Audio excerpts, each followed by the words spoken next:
This session we're going to look at taxes, and of course nearly everybody has an opinion on taxes, but much of what we know about taxes or think we know is shrouded in mystery.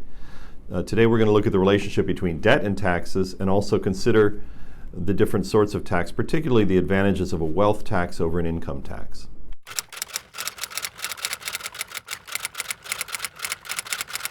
Hello Watcher, today we are at New York University with Dr. Nolt, a professor of international relations at NYU. As we promised in our last video, we are going to discuss one of the important subcategories in political economy, tax policy. I'd like to start from the most recent period. So as you know, one of the major legislative accomplishments of Trump administration was a big tax cut. But this has to lead kind of like increased government borrowing. Yes. I wonder why government keeps borrowing more and more. Yeah, this is really a long-term issue through history because generally wealthy people much prefer borrowing, funding government spending by borrowing rather than being taxed. Right. And so we've seen throughout history a struggle between borrowing versus taxing, and this is just the latest round of it in a sense, because not only did were the taxes principally cut on the wealthy, but was also expected that the rest will be made up by borrowing, which also benefits the wealthy. Now, why is that true? Because if you tax a rich person or a corporation, that's a permanent removal of capital. It's money they no longer have.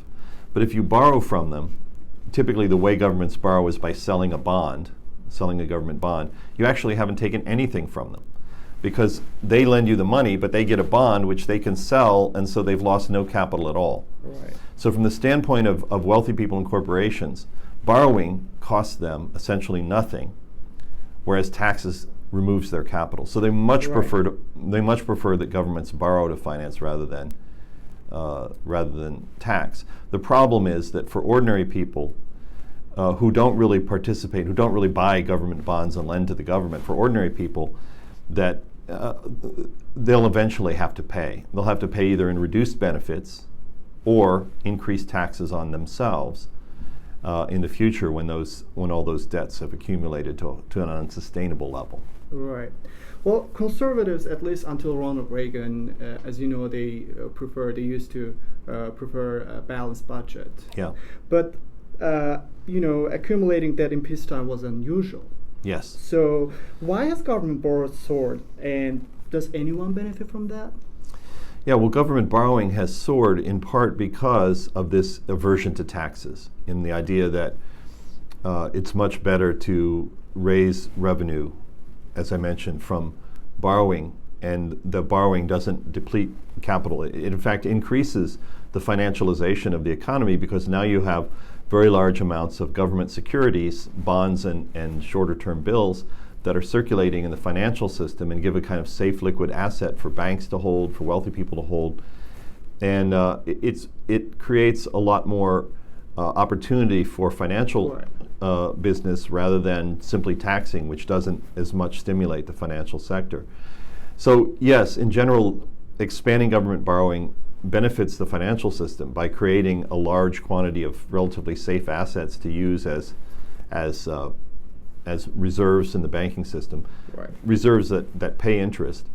And on the other hand, it also benefits by not removing capital from the wealthy folks and instead putting most of the tax burden on working people. Right. I wonder, what about ordinary people? Do they benefit from tax cut too? Typically not, and it would be possible that could happen, but that because the taxes are being made largely, tax laws are very complicated, and they're being made with a lot of secrecy and with wealthy interests participating very closely in drawing up those secret, detailed tax provisions. So very seldom is the broader public interest represented. The people who are at the table are not representing ordinary people. They're representing powerful and wealthy interests that want to minimize their own burden and shift as much of the burden as they can onto others. Right, but that begs also another question, that why do we expect ordinary people will pay the price? Well, I mean, of course, that's one of the reasons why the Republican Party always has the tax issue to run on, because on the one hand, ordinary people are always ready to support the idea of a tax cut, Right. and they're always angry about taxes. But on the other hand, the problem never goes away either. So it's always there as something you can campaign. Oh, I'm going to lower your taxes. Right. Vote for me. And people love that because they are bearing a considerable burden for the cost of government. But what you don't hear so often from the right wing in American politics is the idea that taxes should be borne by those who are wealthy enough to pay them without hardship, and that middle class, lower income people should not be bearing the cost of government as much as the wealthy. Right, right. Is it inevitable that ordinary people will suffer from unfair tax policy? It is to some extent because power is unequally distributed. I mean, tax law, like anything else, is subject to power. In the Federalist Papers, James Madison said that legislation comes from powerful private interests. Right. And he said one of the things that's always going to be an issue is taxes, because the people who have power are the ones who write the tax laws. So the only way to get your interest represented is to have power. And most ordinary people know, with the extent of money in politics nowadays, it's the moneyed interests that are at the table when tax laws get written. It isn't ordinary people. And I really want to get into this a little bit more because a lot of people complain about tax complexity, but they don't even really know where the complexity lies. And this is such an important thing. Most of the reason why taxes are complicated is not in order to have different percentages. Like, ordinary people think, well, taxes are complicated because you have different rates on different incomes. No, that's not where the complexity is. The complexity is in what counts as income. Right. And what counts as expenses. Now, for most of us, we don't think about that because we know our wages are counted as income, and we get a paycheck and it's a definite amount, and we all know about it. But almost all wealthy people have lots of different forms of income, including business income of various kinds. And that's the income that really lends to the complication in the tax laws, because then you have to look at what counts as business income and what counts as business expenses. Right, right. And it's in all those details that the tax law gets complicated, and where the advantages to wealthy people are written. And Right. ordinary people don't understand that, in part because they never have the businesses that would actually let them understand the real complexity of the tax law lies in giving loopholes or advantages to people who are getting business income rather than wage and salary income. Right. Since we talk about the business income, I'd like to ask, what is better? Some politicians now are talking about increasing the income tax to as high as 70% on income of the rich people. Would that stifle the growth and job creation in general? Well, not necessarily. I mean, we had even higher tax rates than that. For example, in the 1950s, when the United States was growing very fast, income tax rates were even higher. But my emphasis would be less on the rates per se. I mean, I do think there could be a higher rate for the Right. wealthiest people, but I don't think that's the most important thing, because most wealthy people will never pay that rate. Why? Because there's many loopholes that allow them to pay a much lower rate, whatever the upper rate is on income. For example, capital gains. If my income comes from the fact that I bought a stock when it was worth $100 and then I sell it when it's worth $500, I get $400 profit. Now you might think I'm going to be taxed on that as $400 in income, but I won't, because that'll be capital gains and I'll only pay a small fraction of that as income. I might get taxed, even if I get taxed 70%, if I only get taxed 70% on 15% of my income, now that's no longer 70%. It's more like 10%. Absolutely, yes. And that's what happens with most wealthy people's income, is they manage to hide it from actual taxation. So whatever the rate is doesn't matter. What you have to do is close the loopholes. And the biggest loopholes are that business income is taxed lower than personal income. So if I'm a rich person, first of all, I create everything around me as businesses, and as much of my consumption as possible becomes expenses to my business. For example, I have a car. Well, that car is not my personal car, it's my business car. I have a house. Well, but my house is used as a place of business. I have an office there, that's tax deductible, and so on and so on. You try to create, I need to make a trip to, I want to take a vacation to the south of France. Well, I have a business meeting there, so I count it as a business trip, and my vacation is tax deductible. So what most wealthy people do is they create corporations, ways of sheltering their income, and they get much of it in forms like capital gains, where it doesn't get taxed at all, or it get taxed at a very, very low rate. So the upper rates on income tax will literally never be paid by any rich person who can afford an accountant, and they all can. Exactly. There are a lot of loopholes in that sense. That's the key. I mean, it's not the rates that's the key. What's the key is how do you define income and how do you define expenses? Yeah. And if you allow people to expense, the private jet that they use to go to meetings instead of buying a plane ticket, right? They buy a private jet. That's a business expense now, right? Because they have to go to a meeting and they have to fly in their private jet. They're going to get a much higher standard of living, but their living is going to be counted as expenses, whereas your living is going to be counted as taxable income. Taxable income, right. That might sound a little silly, but I wonder, is there any better alternatives to income tax? Well, we already have other alternatives. And in general, another way of looking at taxes, instead of taxing income, you tax wealth. Right. And there's some ways in which that makes a lot more sense, because first of all, wealth is easier to see than income. It's easier to define than income. Wealth is just, what you own. The other thing is that wealth is way more unequally distributed than income. We know that income is very unequally distributed, but wealth is even more unequally distributed. So even if you have a flat tax on wealth, it will be very progressive, because most wealthy people have a lot more wealth proportionate to their income. And most poor people have no wealth at all, even if they have some income. So wealth tax is inherently progressive, even if the rate, again, the percentage rate of tax on wealth is let's say flat. Or so what are some of the forms of wealth tax? Well, the one that we all know is property tax, right?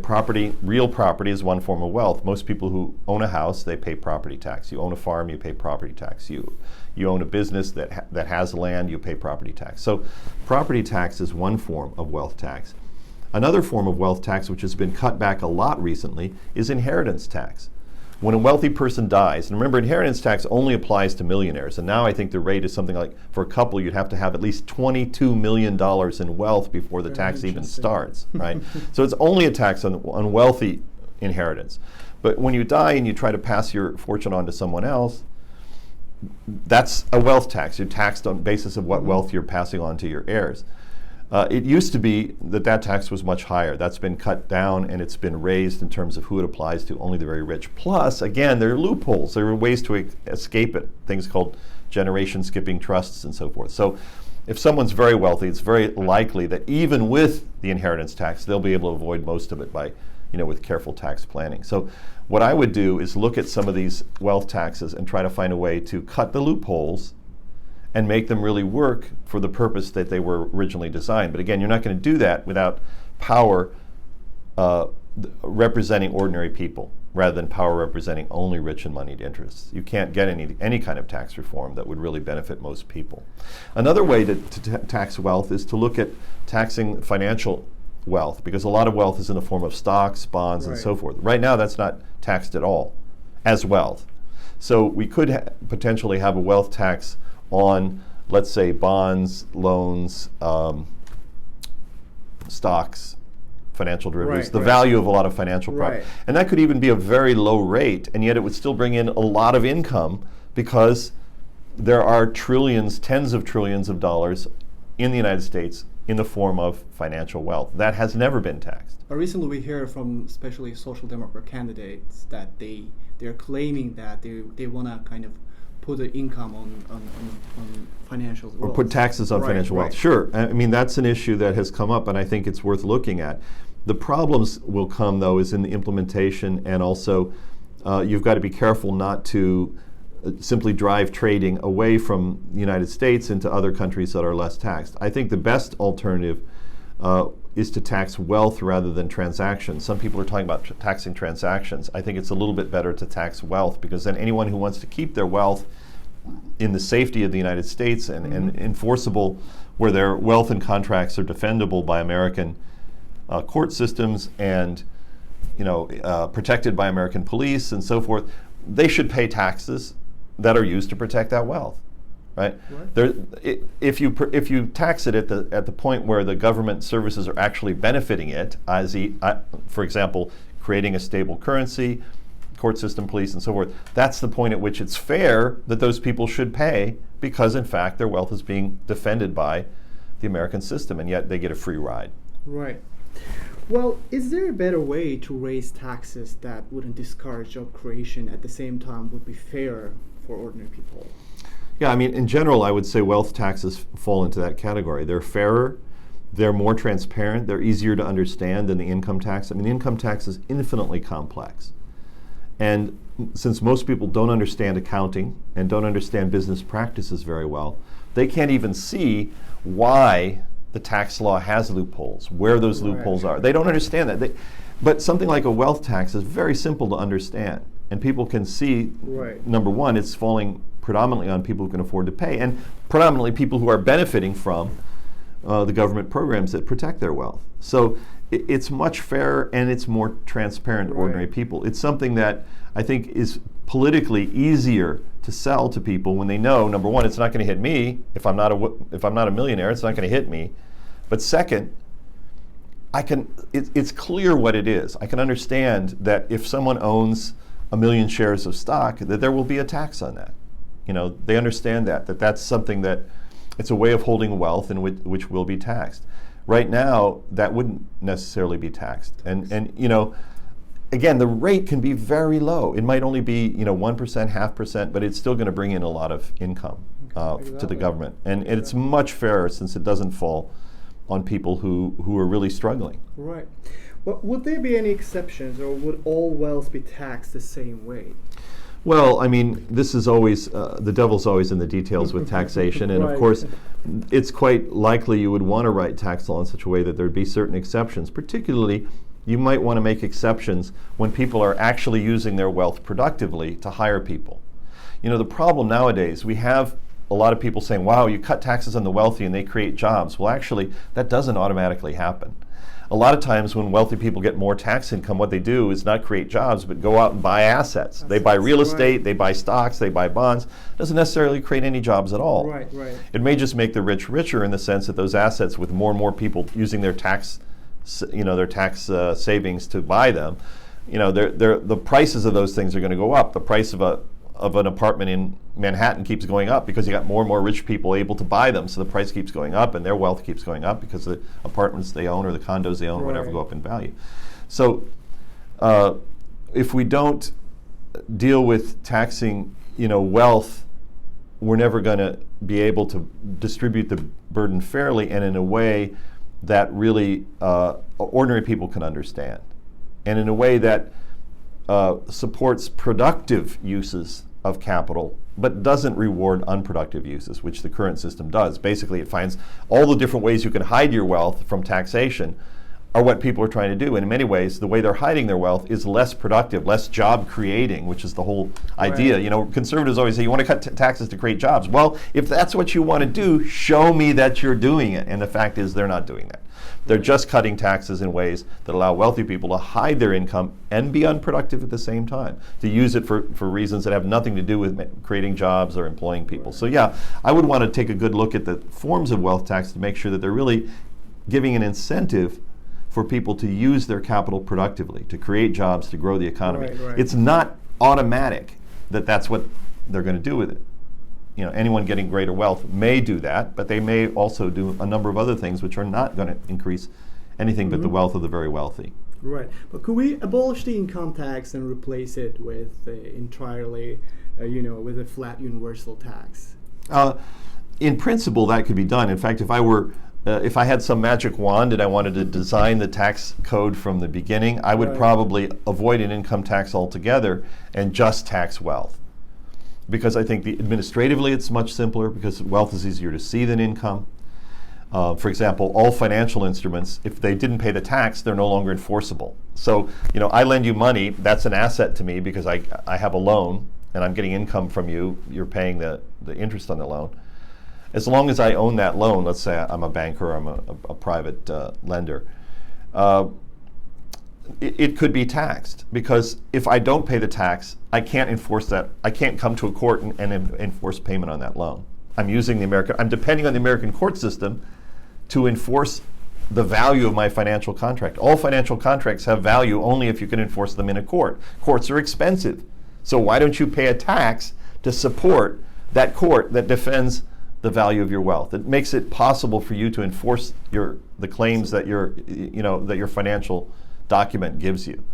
It's perfectly sensible, and it's self-enforcing. It's so much easier to enforce than a tax on income, because we know so many ways that people cheat on their income, even if and so many loopholes. So income tax is never going to be anything but a Swiss cheese. It's a way to create loopholes and to evade and so forth.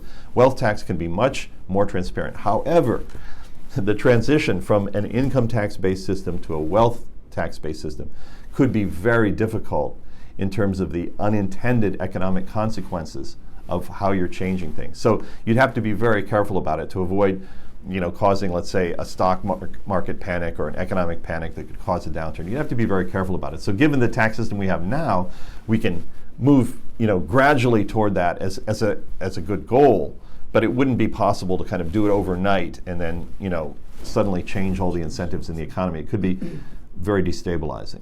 Right. So what is the goal of such a tax reform? Well, ultimately, the goal is to raise taxes from the people who really benefit the most from the government. And of course, in conservative ideology, there's all this notion that the people who benefit from government are a lot of, welfare queens and tax cheats and all these kind of things. But people at the bottom, they think, are the ones benefiting. If you look at the budget, I challenge anyone to look at the budget. The vast majority of the programs are not benefiting poor people at all. There's actually very little. One of the big programs, the biggest thing, of course, is the military. It's a huge spending program. Another is Social Security, which is something people have paid into as a retirement program, and now they expect to get back money from that. So, and same thing with things like Medicare, insurance and so forth. So the idea is that there's a lot of freeloaders who are laying around lazy and depending on the government. That's actually very, very little of the government budget. Much of the government budget is to support and defend property, to support and defend the wealthy who own things, including the defense budget, which defends the wealth of those people who live in the United States and make sure people don't come over here and mess with them, right? Now, of course, all people who benefit to some extent, but obviously if you're wealthy, you have much more to defend than if you're relatively poor. Right. Well, there's much more someone could potentially take from you. Right. So, in respect to that, it's not just fair, but it's reasonable that those who benefit should pay. And in fact, a wealth tax recognizes that it's wealth that our government is defending with its court system, with its police system, with its defense and military system. So why not let the tax fall predominantly on wealth rather than on income? Income is often what we want to encourage, because we want to encourage people to be productive, to work jobs, to create businesses, to expand the economy. So you don't really want to penalize income too much by taxing it heavily, but you can tax wealth and particularly unproductive wealth, and put the burden where it should be in terms of who benefits from the social system as it exists. Right. I know tax is a very broad topic. Thank you very much for discussing and sharing those all useful information. Personally, I learned a lot in such a short time. Thank you very much for coming. Folks, if you really enjoy, please subscribe our YouTube channel, and also you can go below and find information on Professor Nolt's blog called polarizingpolitical.com, also in his book, International Political Economy, The Business of War and Peace. See you next time.